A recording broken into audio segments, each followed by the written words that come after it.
Hi everyone, I'm Carly. This is Zoo to You Virtual Safari. Today is Tuesday and we are once again animal featured during these virtual safaris.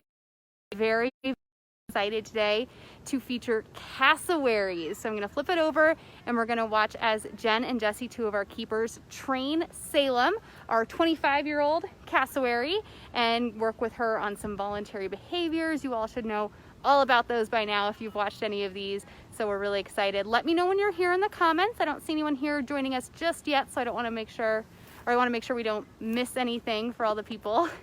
But Salem's getting a little impatient. She wants her grapes and to get this training session started. So I'm gonna flip it around. We're gonna say hi, and then we're gonna start the training session. And I'll hold your questions, I'll remember them, and I'll ask Jen and Jesse once the training session is over so that they can focus on working with Salem.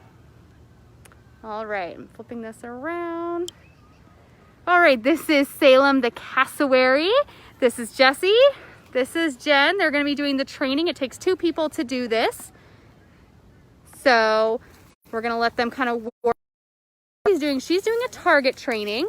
And if you've watched with us before, you know that that's sort of a behavior we like to train so that we can get an animal to go to where we're asking them to go. Maybe it's so that they present a certain body part, move to a certain part. And Jen is using this pole to simulate a poking behavior. This is how we would give Salem an injection. So she voluntarily participates thanks to this training and getting these injections. It's a lot safer for her. It's a lot safer for us because cassowaries are known as the most dangerous bird on the planet. Did I get that right? So that's why we work with them through protected contact. Last week we did rhinoceros hornbills, and Jessica and I were right in that exhibit with Saint and Stella, but this time we have protected contact because cassowaries are no joke. They're a very cool looking bird, but they're very dangerous, so we like to keep our distance and practice that injection behavior. So Jen's kind of standing there at the pole just to make sure Salem's comfortable. Do the target to make sure Salem goes where we want her to go. And when she's ready, they'll do the little poke. There's no injection going on today.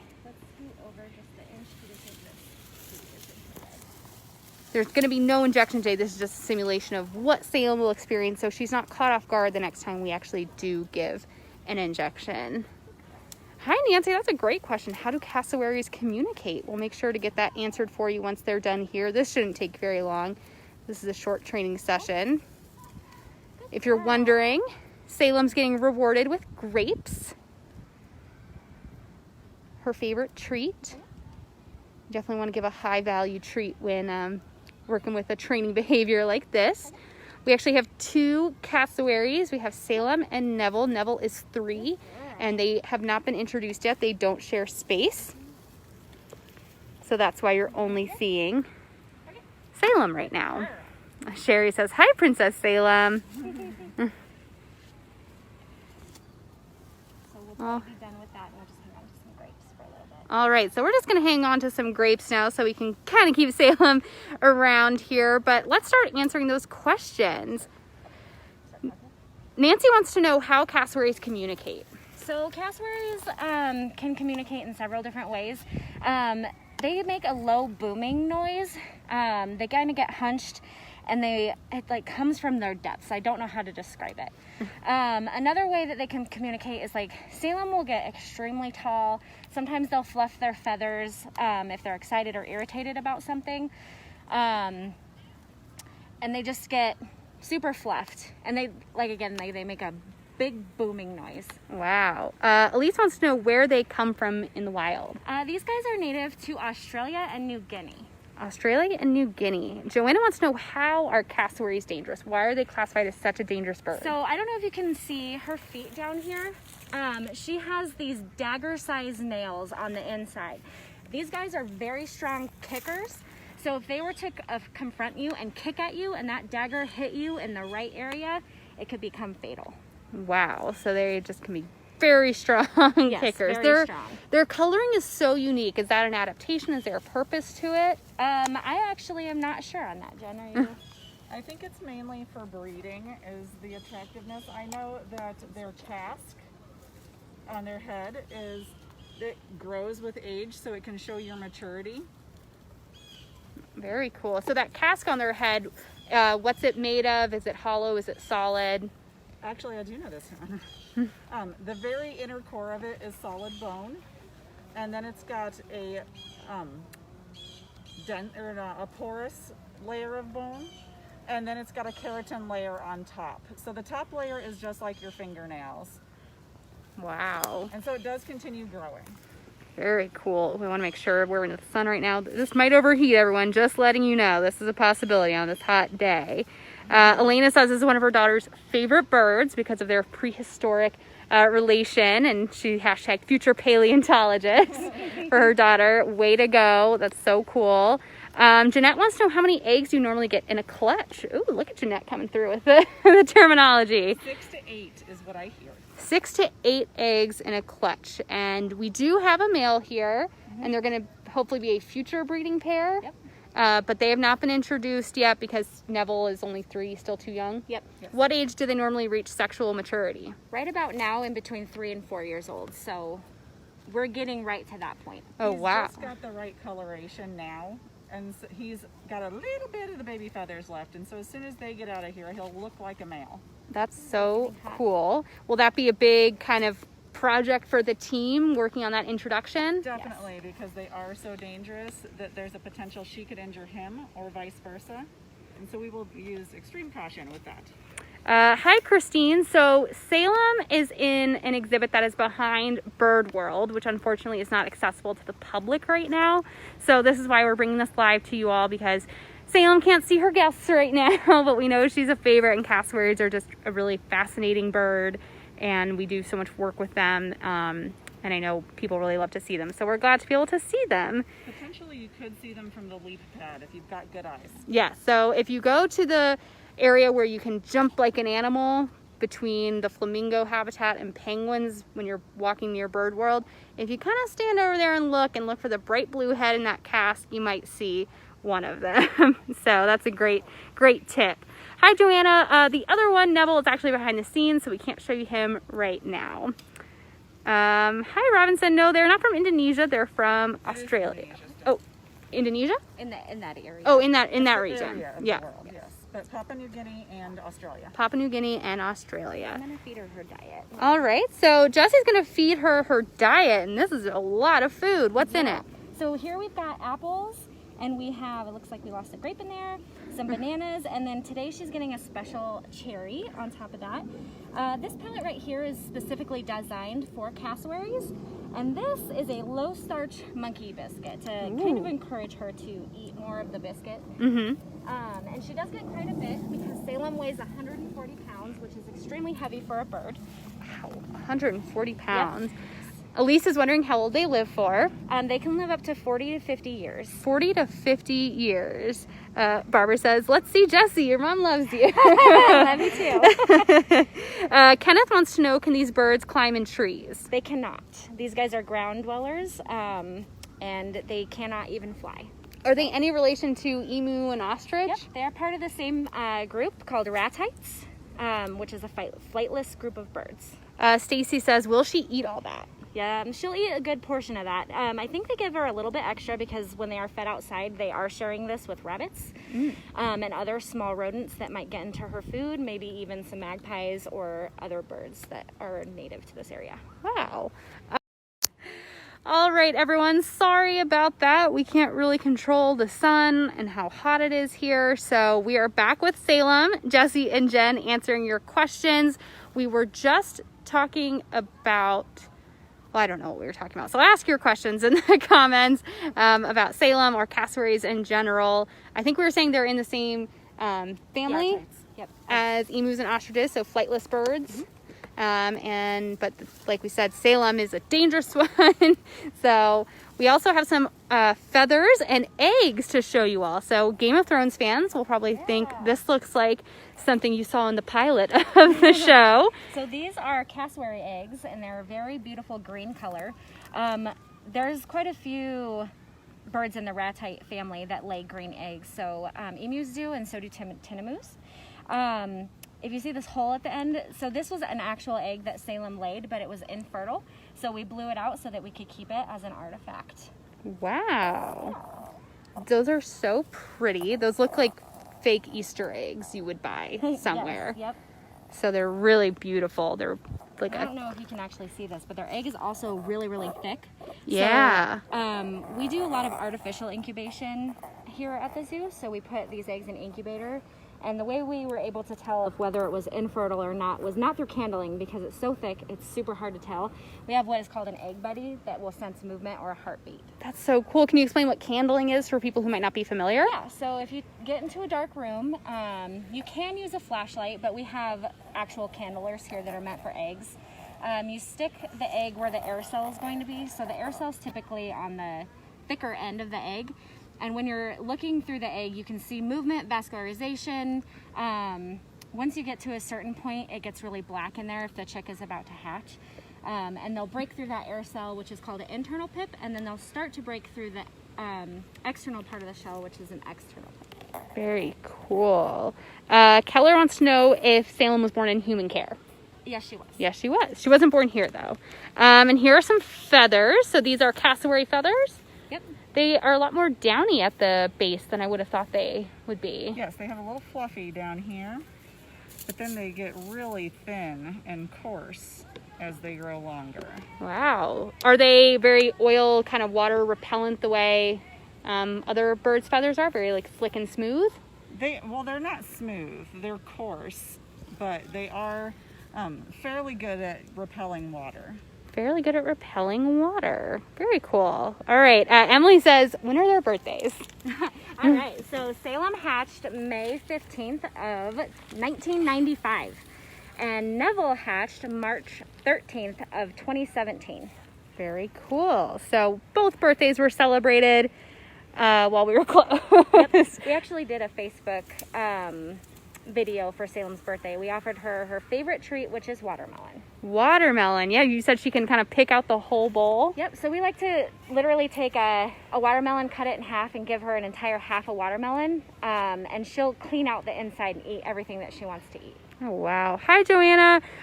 We can't say when we're going to open this part of the zoo so people can come see Salem. It's tough with our one-way exhibit. We don't want people getting too separated and backtracked. So that's why we're happy to bring Salem to everyone today over Facebook. Kenneth is wondering if we could safely make her vocalize. I don't think so. Nope. Sometimes we don't want our animals vocalized because it means something is not right. So we wouldn't want that to happen. Kenneth wants to know how fast Salem can run. 30 miles per hour. 30 miles per hour. That's another reason they're probably pretty dangerous. You would not be able to outrun them. Yes, correct. So, again, very cool, but that's why we're keeping our safe distance. Sherry says she's so spoiled. Well, she certainly is, but only because she's perfect. Only because she's perfect. Let's see. Yes, they are beautiful, Betty. I hope you all can kind of see that coloration, the blue. What's the kind of red hanging part called? That's called a waddle. A waddle. These guys, their full name is a double waddled cassowary. So you can see she has a waddle on both sides. Neville, his is a lot smaller than that, and it's just starting to turn red. But it should get bigger as he gets older. Steve wants to know, are they social birds or are they more solitary? They are solitary birds, which is another reason why we don't have them together. They come together for breeding season. And a crazy cool fact about these guys is the females lay the eggs, and then the males will incubate the eggs and they raise the young. The females completely leave the situation. That's very unique. Ruby's 4. She wants to know if the feathers keep her warm. They have really thin feathers and they could help aid in keeping them warm, but these guys do not tolerate colder temperatures very well, so they have an indoor holding inside a bird world. And they're allowed outside when their yard is about half clear of snow and 40 degrees temperature. All right. Hi, Sunny. I'm glad we're able to bring this to you. She says, I've always been interested in them. So this is a great day. We have a lot of people joining us for this. Joanna's wondering when we're going to put them together so they can breed. We haven't quite discussed that yet. We want to make sure that Neville will be able to defend his own. I don't think that he has, like, his feet are a lot smaller than hers. So they can visually see each other in the way that they have. And they actually have kicked at each other a few times with no injuries. So we need to come up with a protocol on how we can safely do this. What things are we going to say is okay to happen? Salem has lived with males in the past, so this would not be her first time, but Neville hasn't lived with another cassowary since he came here. So those feet are so big, they look like they could be dinosaur footprints in like the snow or the mud. And Salem is standing in a little bit of her own poop that she did right before the live started. Jen, you said they're really good seed spreaders, and we can kind of see that's because there are some actual apple chunks that she didn't digest all the way. Yes, definitely. They are good seed dispersers in the rainforest. They don't digest very well, so sometimes they will actually eat their own poop just to recycle. Otherwise, as they're traveling through the rainforest, they'll be carrying the seeds from one location to another, so that's why they're very good at seed dispersal. That's why we love birds. Seed dispersal, helping kind of repropagate plant species around the area. So that's kind of what Salem does. Here she doesn't obviously plant apples, but that's why if you ever get the pleasure of watching her go to the bathroom, you'll see whole pieces of food come out. That's just how birds be. Let's see. What other questions do you all have before we overheat again, most certainly? What's your favorite part about taking care of Salem and Neville and cassowaries in general? I don't think a lot of people know that these guys have such a huge personality. Both of them each have their own individual personality, and I have loved Salem for years now. Probably one of my favorite things that she does is if she's on the other end of the exhibit and I have something exciting to give her, she'd literally run over here to see what I have to give her. And I think that they can be sort of smart. They do recognize people. They recognize certain things. She recognizes her name. She recognizes her name. She knows how to target. We also do other training with them inside the building with crate training. So she knows how to go inside of a crate if we were to need to do anything else that we could train with her inside of that. Right now we're crate training them because they cannot live here forever. We don't know where they're going within the zoo in the future, but we want to be able to transport them safely and have them voluntarily go into their own crate to be moved. Yeah. As far as you know, do we plan to keep our cassowaries? As of right now, that is the plan. We just don't know where they would be going. Yeah, like a lot of things, COVID has just put pause and changed a lot of plans we had here at Denver Zoo, which in some ways can be good because it means we just get to hang right here with Salem as we would and not have to get right about moving. Ashley wants to know if you can easily tell males and females apart. Their size is the best way to tell them apart. When they are separated, that's not always the easiest way. We know by look on who's who right now. When we had another male in with Salem, if they were not side by side, it is definitely harder to tell. But the males are smaller typically than the female is. Yeah. Bonnie wants to know what's the size of this bird as compared to an ostrich. They're actually a lot smaller than an ostrich. Salem weighs 140 pounds, and I'm not sure what the max weight of an ostrich is, but ostriches can tower over you. Yeah, they don't really have very long necks, and they're not really kind of looking over at us. Yep. We're at about eye level when Salem gets her tallest. Let's see. I had a question about the training. We've mentioned, the training. What you saw in the beginning of the first live was kind of injection training. Mm-hmm. How unique is it or important that we work with cassowaries and do training like this? So because cassowaries are so dangerous, anything that we would need to do with them, we would either have to put them under anesthesia, which might be kind of scary and put both the keepers and Salem or Neville in danger. So by training them to voluntarily take what we need them to do, like getting their vaccinations easily, is a lot safer for both of us. So we were able to get Salem her West Nile injections earlier this year through that injection pole, and Neville, our male, is trained for hand injections with it inside of the crate. So it's just a safer way for both of us to be able to maintain a healthy lifestyle for these animals. X-ray trained. Yeah, so Neville received voluntary radiographs on his foot. He developed a limp and we weren't sure why. So we wanted to make sure that he hadn't broken anything or torn anything within his foot. So that was another great use of the crate. We were able to have him voluntarily go in there. We got him used to the machines and the noises that it made, and we were able to get a nice visual of what his foot looked like, and we found that he was fine. Very cool, because if you watch enough of these virtual safaris, you know we really can't make our animals do anything. Yep. We have to ask them and bribe them and hope they want to do something, and it really just goes to show the relationship these birds, our animals, have with the keepers, and how hard our keepers have worked to make that possible, to give them the best care as possible while keeping both animal and human safe. So I'm gonna do my last call for questions. Anything else you have on Salem and cassowaries, Jen or Jesse, let me know before we wrap up here. But I just wanted to say thank you to everyone who continues to keep watching these lives with us. We're really